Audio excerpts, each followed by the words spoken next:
ધરમપુરમાં શ્રીમદ રાજચંદ્ર આશ્રમ ખાતે ગૃહમંત્રી અમિત શાહ આવનાર હોય જેને લઈ ચુસ્ત પોલીસ બંદોબસ્ત ગોઠવાયો।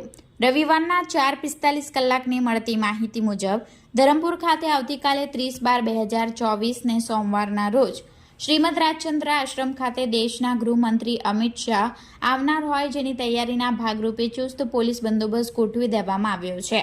ત્યારે વિવિધ જગ્યાએ પોલીસ બંદોબસ્ત ગોઠવી દેવામાં આવ્યો। સાથે જ હેલીપેડથી લઈ શ્રીમદ રાજચંદ્ર આશ્રમ સુધીના રૂટ ઉપર તૈયારીને આખરી ઓપ આપી દેવામાં આવ્યો છે। સુરક્ષાના ભાગરૂપે પણ વાહનો ચેકિંગ કરવામાં આવી રહ્યા છે।